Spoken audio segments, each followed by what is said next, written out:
Passengers ignore crying newborn girl until driver realizes baby's parents are not on the bus.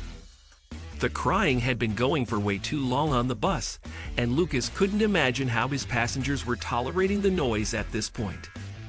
Lucas was driving the bus from Miami to Orlando, a course that took around 3 hours. For almost the entire trip, a baby had been crying in the back. It wasn't a big deal at first, but it was getting on his nerves now. He couldn't stop the bus until he reached Orlando because it was part of the protocol that he could only make specific stops in Miami and then several in Orlando. He hoped one of the passengers would tell the baby's parents to do something, but nothing happened. That poor child kept wailing for the entire trip. He was almost too relieved to reach the next stop at least. "No, Maria, that's crazy. She's a stranger's child. I can call social services or something. I can't handle babies," he responded, panicked. He stood up from his driver's seat and started treading to the back. "Hello, passengers. Can someone tell me who the crying baby's parents are?" he announced to the people sitting close to the back. Some of them looked relieved that someone was finally addressing the issue, but no one spoke up. They looked around as Lucas did, and eventually their expressions turned to puzzlement. "Hello, who are the baby's parents?" he asked again, hoping for an answer, but again, no one replied. "Sir, I think that baby is alone," someone at the back spoke up, pointing toward one of the seats. Lucas frowned and walked to the seat where the crying baby's carrier was situated.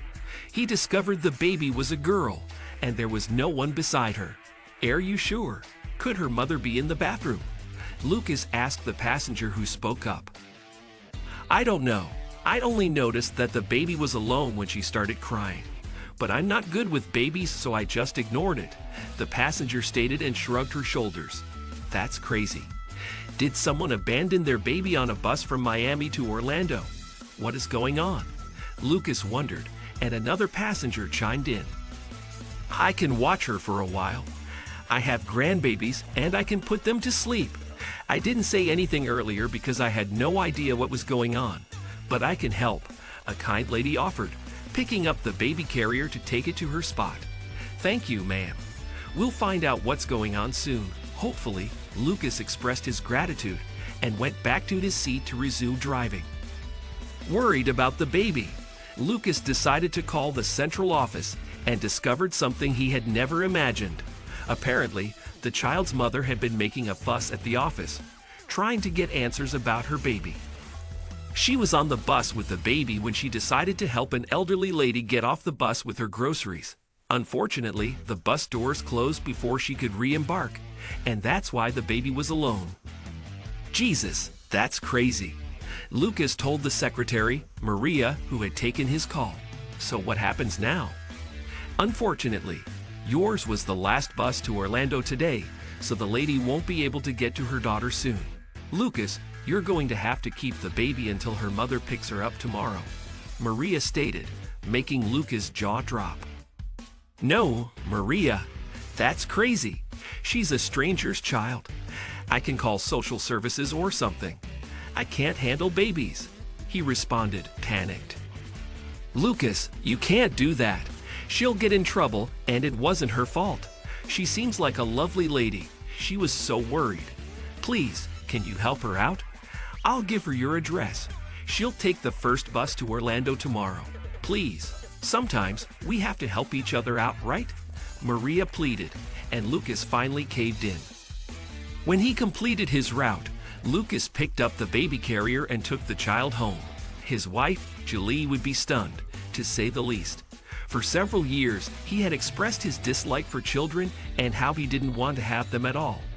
The idea saddened Julie, but she loved him and wanted him to be happy. "What's going on?" Julie said when her husband walked in with a baby carrier. He explained everything that happened, and she finally smiled. "Wow, darling, I'm shocked. I can't believe you agreed to something like that," she said, her grin getting wider. "I know, right? But well, Maria convinced me that it was the right thing to do, and I mean, it's my day off tomorrow. I can certainly wait for that mother to come pick her up," he added with a chagrined smile. Surprisingly, that night with the baby was one of the best of Lucas and Julie's life. She was so tiny and vulnerable, but she smiled as they cooed at her. Luckily, she was also all cried out, so she slept soundly when they put her in a tiny makeshift bed in their guest room.